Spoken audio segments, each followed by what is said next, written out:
ஞானானந்தமயம் தேவம் நிர்மலஸ்படிகாகிருதிம் ஆதாரம் சர்வ வித்யானாம் ஹயக்ரீவம் உபாஸ்மகே. நெக்ஸ்ட் ஜென் யூடியூப் சேனல் நேயர்களுக்கு அஸ்ட்ரோ KS ஐயங்காரின் பணிவான நமஸ்காரங்கள். மாத பலன் விஸ்வாவசு வருஷம் தை மாதம் 15/1/2026 12/2/2026 வரலும் உண்டான பலன்கள். மாத பலன்னு சொல்லும் பொழுது மாத கிரகங்களான சூரியன், செவ்வாய், புதன் மற்றும் சுக்கிரனுடைய மாறுதல்களை வச்சு சொல்லக்கூடிய பலன்கள். இந்த மாதத்தில் வரக்கூடிய கோள் சாரம் என்ன, இந்த மாதத்தில் வரக்கூடிய விசேஷ நாட்கள் என்ன அப்படின்றத பார்க்கலாம். முதல்ல இந்த மாதத்தில் வரக்கூடிய கோள் சாரம் என்ன அப்படின்றத பார்க்கும்பொழுது, காலபுருஷ தத்துவத்தின் 3வது ராசியான மிதுன ராசியில் குரு வக்ரகதி அடைகிறார், வக்கரத்தில் இருக்கார். சிம்மத்தில் கேது, அது தவிர பார்த்தீங்கன்னா அதாவது துலாத்தில் தனுசுல சுக்கிர பகவான், மகரத்தில் 3 கிரகம் செவ்வாய், சூரியன் மற்றும் புதன், கும்பத்தில் சனி, ராகு. இந்த மாதத்தினுடைய ஆரம்பத்தில் இருக்கக்கூடிய கிரக நிலை இது. அதற்கு பிறகு மாறுதல்கள்னு பார்க்கும்பொழுது 15/1/2026 அன்றைக்கே சுக்கிரன் 10ஆம் இடமான மகரத்துக்கு போகிறார். அதாவது காலபுருஷ தத்துவத்தின் 10ஆம் இடமான மகரத்துக்கு போகிறார். அதற்கு பிறகு பார்த்தேனால் மகரத்தில் இருக்கக்கூடிய புதன் கும்பத்துக்கு 29/1/2026 அன்றைக்கி போகிறார். மறுபடியும் சுக்கிரன் மகரத்திலிருந்து கும்பத்துக்கு போகிறார். கும்பத்தில் பார்த்தோம்னா 4 கிரகங்கள் ஆறுது. எப்போ அப்படின்னா, அதாவது 7/2/2026 அன்றைக்கி சுக்கிரனும் கும்பத்துக்கு போயிடுறார். சனி, சுக்கிரன், ராகு மற்றும் புதன் 4 கிரகங்கள் 7/2/2026 இருக்குது. இந்த மாதத்தில் ஒரு பெரிய விசேஷம் என்னென்னா, சூரியன், செவ்வாய் இந்த 2 கிரகங்களும் மகரத்திலே ஃபுல்லாக இருக்கார் இந்த காலகட்டத்தில். இந்த மாதத்தில் வரக்கூடிய விசேஷ நாட்கள் அப்படின்னு பார்க்கும்பொழுது 15/1/2026 அன்னைக்கு உங்களுக்கு பொங்கல் பண்டிகை, அதாவது உத்தராயண புண்ணிய காலம், அதாவது உத்தராயணம் தட்சிணாயணம்னு 2 பாதியாக வருஷத்தை பிரிச்சிருக்கா. அதில் உத்தராயணம்ன்றது தேவர்கள் விழித்து கொள்ளும் நாள்னு சொல்லக்கூடியது. எல்லா விதமான சுப காரியங்களும் செய்யக்கூடிய காலகட்டமாக இந்த மாதம் அமையிறது. உத்தராயணம் தை பிறந்தால் வழி பிறக்கும்னு சொல்லக்கூடியது. உத்தராயணத்தில் எல்லா விதமான ஏற்றங்களும் இருக்கும். தை மாதம் முதல் நாள் பொங்கல் பண்டிகை, அதாவது உழவர்களுக்கு பெரிய திருநாளாக சொல்லக்கூடியது. அதாவது அவங்க சூரிய நமஸ்காரம் பண்ணக்கூடிய காலகட்டம். இந்த வாட்டி பார்த்தலையானால் துவாதசி அன்னைக்கு வருது. அதாவது தை பொங்கல் துவாதசி 15/1/2026 துவாதசி கேட்ட நட்சத்திரம் வேறு வருது. இந்த பொங்கல் வைக்கக்கூடிய சரியான நேரம் பார்த்தலையானால் 9:30 10:30 சுக்கிரஹோரை, சுபஹோரையான வியாழக்கிழமையில் வரக்கூடிய சுபஹோரை. இது 9:30 10:30 மணி வருது. இது ஒரு நல்ல நேரமாக சொல்லக்கூடியது. குளிகை நேரமாக இருந்தாலும் இது ஒரு நல்ல நேரம். குளிகை நேரம் நல்ல சம்பவங்கள் நடக்குமே ஆயின் அது மறுபடியும் வரக்கூடிய வாய்ப்புகள் மிகவும் அதிகம். அதனால் பொங்கல் பானை வைக்கக்கூடிய நல்ல நேரம்னு சொல்லக்கூடியது காலை 9:30 10:30 மணிக்குள்ளே வைக்கிறது ரொம்பவுமே சிறந்தது. இந்த காலகட்டத்தில் உங்கள் எல்லாருக்கும் என்னுடைய பொங்கல் நல்வாழ்த்துக்களை சொல்கிறேன். நல்லபடியாக இருங்கோ. இந்த மாதத்தில் வரக்கூடிய மற்ற விசேஷங்கள்னு பார்த்தோம்னா 16ஆம் தேதி பிரதோஷம், காணும் பொங்கல்னு சொல்லுவா. அது தவிர மாட்டுப்பொங்கல், இது எல்லாம் 16ஆம் தேதியே. அதுக்கப்புறம் வள்ளுவர் தினம், இதெல்லாம் வருது. அது தவிர பார்த்தீங்கன்னா இந்த மாதம் 25/1/2026 அன்றைக்கி ரத சப்தமி, சூரியன் தேர் சக்கரம் திரும்பக்கூடிய நாள். அன்னியிலிருந்து வெயில் ரொம்பவும் அதிகமாகக்கூடிய காலகட்டம். அதாவது சூரியன் இவ்வளவு நாளாக அதாவது தெற்கிலிருந்து வடக்கிலிருந்து வடகிழக்குக்கு மாறுறார் அவர். இந்த காலகட்டம் கிழக்கு பக்கமாக போகக்கூடியதுனால இந்த காலகட்டத்தில் பார்த்தாலேயானால் வெயில் ஏறக்கூடிய காலகட்டமாக இருக்கும். 26/1/2026 நம்மளுடைய அதாவது ரிப்பப்ளிக் டே. அதாவது இந்தியா சுதந்திரம் வாங்கி அதுக்கப்புறம் ரிப்பப்ளிக் 1950 வாங்கினது. இப்போ 2026ஆம் வருஷம் வந்துடுத்து. இப்போது ரிப்பப்ளிக் டே, இது ஒரு பெரிய விசேஷம். அதாவது அரசாங்கம் அப்படின்னு சொல்லக்கூடியது, அதாவது ஆல் ஓவர் இந்தியா ஒரே ஒரு ஒருமைப்பாட்டின் கீழே இருக்கக்கூடிய ரிப்பப்ளிக் டே கொண்டாடக்கூடிய காலகட்டம். 26ஆம் தேதி அன்னைக்கு வாஸ்து அதாவது இந்த 26ஆம் தேதி அன்னைக்கு வாஸ்து புருஷன் கண் விழிக்கும் நாள் அன்னைக்கு வந்து பார்த்தாங்கன்னா கார்த்தால 9:52 11:22 வரலும் உண்டான நேரம் வந்து வாஸ்து கண் முழிக்கும் நாள். இந்த காலகட்டத்தில் புதுசாக மன பூஜை போடுறது, அஸ்திவாரம் தோன்றது, அதை தவிர டாக்குமெண்ட் சைன் பண்ணி கொடுக்கறது, இதெல்லாம் வந்து பண்ணுறதன் மூலியமாக எந்த ஒரு ப்ராஜெக்ட் நீங்கள் ஆரம்பிச்சிங்கனாலும் அது வெற்றிகரமாக முடியக்கூடிய காலகட்டமாக அமைய போகிறது. இந்த வாஸ்து கண் விழிக்கும் பொழுது 5 வகையாக பிரிக்கிறார். அதாவது பொதுவாகவே பார்த்தோம்னா இது ஒரு 1.5 மணி நேர காலகட்டம். 18 நிமிஷமாக 5 மணி நேரமாக பிரிக்கிறார். 5 வகையாக பிரிக்கிறார். அதாவது வாஸ்து புருஷன் கண் விழித்து அவருடைய காலை கடன்கள் செய்யக்கூடியது, பிறகு குளிக்கக்கூடிய ஒரு 18 நிமிஷம், அதற்கு பிறகு போஜனம் செய்யக்கூடியது, அதாவது அதற்கு பிறகு வந்து பூஜை செய்யக்கூடியது, பிறகு போஜனம் செய்யக்கூடியது, அதற்கு பிறகு தாம்பூலம் தரிக்கக்கூடியது. இந்த கடைசி 18 36 நிமிஷம் அப்படின்னு சொல்லக்கூடிய, அதாவது 10:52 11:22 வரலும் செய்யக்கூடிய எந்த ஒரு விஷயமாக இருந்தாலும் நிச்சயமாக நிறைவேறும். அதாவது மனைக்கால் நடுறது, அதை அடிகோல் நடுறது, அதை தவிர வந்து உங்களுக்கு கிணறு வெட்டுறது, புதுசாக வந்து கான்ட்ராக்ட் கையெழுத்து போடுறது, கன்ஸ்ட்ரக்ஷன் பண்ணுறது, இது எல்லாமே நல்ல ஒரு ஏற்றத்தை கொடுத்து நல்லபடியாக முடியக்கூடிய காலகட்டமாக அமைய போகிறது.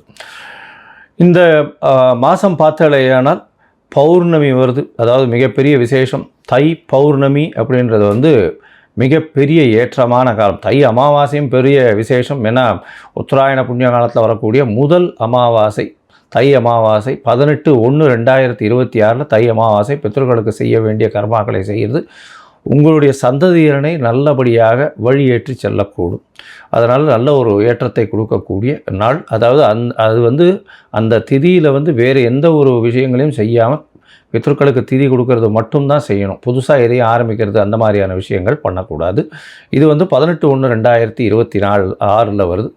அதற்கு பிறகு பௌர்ணமி எண்ணிக்கை பார்த்தாலேயானால் பௌர்ணமி 1/2/2026 தை பௌர்ணமி பெரிய விசேஷமான நாள். தை பௌர்ணமி பார்த்தாலேயானால் வடலூர் அப்படின்னு சொல்லும்போது ராமலிங்க அடிகளார் வரும். அதாவது ராமலிங்க அடிகளாருடைய தினம்.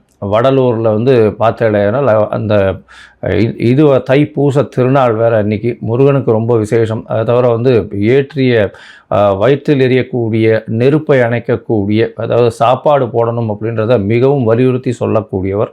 சொல்லி அது இன்னி வரலும் எரிஞ்சிட்ருக்கு அப்படின்னு சொல்லக்கூடியது பெரிய விசேஷம். அதாவது உணவு தானமாக கொடுக்கறது, சாப்பாடு தானமாக கொடுக்கறது, பசி அற்ற நிலை எல்லாருக்கும் இருக்கணும், யாரும் பசித்து இருக்கக்கூடாது அப்படின்றத வந்து எடுத்து நல்லபடியாக சொன்னது. சரி, இந்த மாதம் அதாவது தை மாதம் ஒரு ராசிக்கும் என்ன வகையான மாற்றங்கள் ஏற்றங்கள் இருக்குது அப்படின்றத பார்ப்போம். அதற்கு முன்னாடி என்னுடைய மொபைல் நம்பர் கீழே ஸ்க்ராலிங்கில் போயின்னு இருக்கோம். உங்களுக்கு அஸ்ட்ராலாஜிக்கல் கன்சல்ட் வேணும்னா எனக்கு காண்டாக்ட் பண்ணுங்க. உங்களுடைய பெயர், பிறந்த நேரம், பிறந்த தேதி, பிறந்த வருடமோட போடுங்க. உங்களுடைய தாய் தந்தையார் பெயரும் போடுங்க. Date, time, place of birth, அதை தவிர உங்களுடைய பேரண்ட்ஸ் நேம் இது வரலாம் போடுங்க. உங்களுடைய ஜாதகத்தை போட்டு சந்தி இருக்கான்றதை பார்த்துட்டு அதற்கு பிறகு உங்களுக்கு நான் அப்பாயின்மெண்ட்டு கொடுக்குறேன். உங்களுக்கு அப்பாயின்மெண்ட்டை நீங்கள் இந்த டேட்டு டைம் போட்டதுக்கப்புறம் வந்து என்னுடைய கட்டணம் என்னென்னு சொல்கிறேன். அந்த கட்டணத்தை செலுத்தி அப்பாயின்மெண்ட் வாங்கிக்கோங்க. அதுக்கப்புறம் உங்களுக்கு அப்பாயின்மெண்ட்டும் போது உங்களோட பேசுகிறேன். சரி, இப்போ மேஷம் முதல் மீனம் வரை தை மாதம் ஒரு ராசியாக எப்படி இருக்குன்றதை பார்க்கலாம். கும்பம், அவிட்டம், சதயம், பூரட்டாதி, இந்த 3 நட்சத்திரம் 9 பாதங்களை கொண்ட ராசி. ராசியின் அதிபதின்னு சொல்லக்கூடியவர் சனி பகவான். சனி உங்களுடைய ராசியிலே இருக்கார். ஜென்ம சனி நடக்கிறது.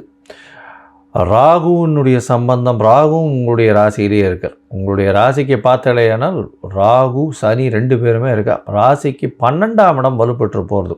பொதுவாகவே மாத கிரகங்கள்னு சொல்லக்கூடிய சூரியன், செவ்வாய், புதன் மற்றும் சுக்கிரன், இந்த 4 கிரகங்களுடைய மாற்றங்களை வச்சு தான் மாதத்தின் பலன்கள் சொல்லுவோம். இந்த விஸ்வாவசு வருஷம் தை மாதம் 15/1/2026 12/2/2026 வரலும் உண்டான காலகட்டம்.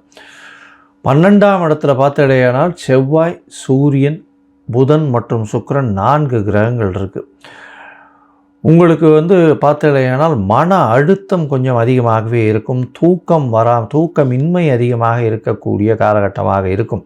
ஷார்ட் ட்ரிப், வெளியூர், வெளிமாநிலம், வெளிநாடு போயிட்டு வரக்கூடிய வாய்ப்புகள் உண்டு. சுப செலவுகள் வந்து கொஞ்சம் அதிகமாகவே இருக்கக்கூடிய வாய்ப்புகள் நிச்சயமாகவே இருக்கும். உடல் நலத்தில் கொஞ்சம் ஜாக்கிரதையாக இருக்கிறது நல்லது. ஏன்னா ராகுவும் சனியும் இருக்கிறதுனால எல்லா விஷயத்தையும் தானே வந்து என்னால் அடைய முடியும், என்னால் பண்ண முடியும் அப்படின்றது உங்களுடைய மனசில் வந்து தோன்றிகிட்டே இருக்கும். ஏன்னா ராகு எல்லா விஷயத்தையும் ரொம்பவும் ஏற்றி கொடுப்பார். நீங்கள் நினைக்கிறது எல்லாத்தையுமே செயல்படுத்தணும்னு பார்ப்பீங்க, அதுக்காக ஓடுவீங்க. அதில் வந்து தோல்விகள் வரக்கூடிய வாய்ப்புகள் உண்டு. உடல் உழைப்பு அதிகமாக இருக்கும், மென்டல் ஸ்ட்ரெஸ் அதிகமாக இருக்கும். பொறுமை காக்கிறது ரொம்பவுமே நல்லது. எந்த ஒரு விஷயத்துக்கும் பொறுமையாக இருக்கிறது நல்லது. நிச்சயமாக உங்களை வந்து சேரக்கூடிய காலகட்டம் வரும். உங்களுடைய ராசிக்கு 5ஆம் இடத்துல இருக்கக்கூடிய குரு பகவான் வக்ரகதியில் இருக்கிறார். அதனால் வந்து பார்த்தேனால் குழந்தை பிராப்தி ஏற்படக்கூடிய பாக்கியம் நிச்சயமாக உண்டு. அதோட பார்த்தேன்னா உங்களுடைய ராசிக்கு 5ஆம் அதிபதி அப்படின்னு சொல்லக்கூடியவர் புதனும் வந்து 27/1/2026 உங்களுடைய ராசியிலேயே வந்துடுறார். குருவின் பார்வையில் இருக்கார். இதன் மூலியமாக பார்த்தேனால் கண்டிப்பாக குழந்தை பிராப்தி ஏற்படக்கூடிய வாய்ப்புகள் நிச்சயமாக உண்டு. இவ்வளவு நாளாக குழந்தை இல்லை அப்படின்னு நினச்சிட்டு இருக்கவாளுக்கு இப்போ குழந்தை பிராப்தி ஏற்படக்கூடிய வாய்ப்புகள் நிச்சயமாக இருக்கும். உங்களுடைய ராசிக்கு பார்த்தீங்கன்னா பொது காரியங்களுக்கு கொஞ்சம் செலவுகள் அதிகமாக செய்வீங்க. அதாவது அந்த கோவிலுக்கு, அதை தவிர வந்து பொது காரியங்கள் எதுவும் அந்த குளம் வெட்டுறது, அந்த மாதிரி ரோடு போடுறது, இந்த மாதிரியான விஷயங்களுக்கு உங்களால் முடிஞ்சது எந்த ஒரு எதிர்பார்ப்பும் இல்லாமல் நீங்கள் டொனேஷன் மாதிரி கொடுப்பீங்க. இது ஒரு பெரிய ஏற்றத்தை கொடுக்கக்கூடிய காலகட்டமாக நிச்சயமாகவே அமையும். இந்த காலகட்டத்தில் பார்த்தலையானால் உங்களுடைய ராசியிலேயே வந்து புதனும் வர ராசிக்கு பார்த்தேன்னா 7/2/2026 வந்து சுக்கிரனும் வந்துடுறோம். சுக்கிரனும் வர்றதுனால நீங்கள் எடுத்த காரியங்கள் நிச்சயமாகவே நடைபெறும், நல்லபடியாக இருக்கும். ஏன்னா சுக்கிரன் உங்கள் ராசியில் வர்றதுனால உங்களுடைய ராசிக்கு 4, 9 அதிபதி, ஒரு திரிகோண கேந்திரஸ்தானத்தின் அதிபதி. அதனால் வந்து எந்த ஒரு விஷயத்திலும் நிச்சயமாக வெற்றி கிடைக்கக்கூடிய வாய்ப்புகள் உண்டு. படிக்கக்கூடிய குழந்தைகளுக்கு நல்ல ஒரு வெற்றி இருக்கும். வெளிநாடு வெளியூர் போயிட்டு வரக்கூடிய பாக்கியத்தை ஏற்படுத்துவார். ஷார்ட் ட்ரிப்பு போயிட்டு வரக்கூடிய தாயின் உடல்நிலையில் நல்ல ஒரு ஏற்றம் இருக்கும். தந்தையின் உடல்நிலையில் நல்ல ஒரு ஏற்றம் இருக்கக்கூடிய காலகட்டமாக அமைய போகிறது. மொத்தத்தில் பார்க்கும்பொழுது இந்த கும்பராசிக்காரர்களுக்கு பார்த்தேனால் உடல் நலத்தில் சற்று பின்னடைவு இருக்கும், மன அழுத்தம் இருக்கும், ஓவராக ஒர்க் பண்ண வேண்டிய கட்டாயம் இருக்கும், எடுத்த காரியங்களில் சிறு சிறு தொய்வு இருக்கும். அதை தவிர வந்து அதீதமான மனப்பக்குவம் இல்லாமல் அதீதமாக ஆசைப்பட்டு அந்த விஷயத்தை எல்லா விஷயத்தையும் தானே செய்யக்கூடிய மனப்பான்மை வந்து அதன் மூலியமாக ஓடக்கூடிய வாய்ப்புகள் மிகவும் அதிகம். தேவையற்ற செலவுகள் சிலது செய்ய வேண்டிய காலகட்டமாக அமைய போகிறது. இதை தவிர பார்த்தேன்னா கூட்டு தொழிலில் கொஞ்சம் ஜாகிரதையாக இருக்கிறது நல்லது. எதிர்பாலினத்தவரோட ரொம்ப ஜாகிரதையாக இருக்கிறது ரொம்பவுமே நல்லது. எடுத்த காரியங்களில் கொஞ்சம் பொறுமையாக காக்கிறது ரொம்பவுமே நல்லது. பணவரவிற்கு பஞ்சம் இருக்காது. குழந்தை பிராப்தி ஏற்படக்கூடிய பாக்கியம் உண்டு. தொழிலில் பெரிய மாறுதல்கள் இருக்கக்கூடிய வாய்ப்புகள் இருக்கும். அதிக முதலீடு போடாமல் பொறுமையாக இருக்கிறது ரொம்பவுமே நல்லது. இந்த காலகட்டத்தில் உங்களுடைய முயற்சிகளில் சில நாட்கள் தள்ளி போடுறது அப்படின்னு நாங்கள் சொல்கிறோம். அது சந்திராஷ்டம காலம்னு சொல்கிறோம். அந்த சந்திராஷ்டம காலம் உங்களுடைய ராசிக்கு பார்த்தாலேயானால் அதாவது 5/2/2026 7/2/2026 வரலும் உண்டான காலகட்டமாக இருக்குது. இந்த காலகட்டத்தில் புதிய முயற்சி வேண்டாம், வெளியூர் வெளிமாநில பிரயாணம் வேண்டாம்னு சொல்கிற ஒரு வேளை அதாவது பண்ண வேண்டி இருந்ததேயானால் சந்திரனுக்கு உண்டான எளிய பரிகாரம்னு சொல்லக்கூடிய அருகில் இருக்கக்கூடிய கோவிலில் வந்து பன்னீர் வாங்கி கொடுங்க. பன்னீர், அதாவது ரோஸ் வாட்டர்னு சொல்லுவார் இல்லையா, அந்த பன்னீர் வாங்கி கொடுங்க இது அபிஷேகத்துக்கு உங்களால் முடிஞ்சது. அது தவிர பார்த்தாலேயானால் இந்த சனி பகவானுக்கு உண்டான எள் தீபம், அதாவது அருகில் இருக்கக்கூடிய ஆஞ்சநேயர் கோவில்லையோ நவகிரக சன்னதியிலையோ இல்லைன்னா விநாயகர் கோவில்லையோ வாரம் சனிக்கிழமை போட்டுன்னு வாங்க. சனிக்கிழமை தயிர் சாதம் பிரசாதம் தானமாக கொடுங்க, அதாவது கோவிலில் விநியோகம் பண்ண சொல்லுங்க. இது வந்து உங்களுக்கு எல்லா விதமான மாற்றங்களையும் ஏற்றங்களையும் ஏற்படுத்தும்.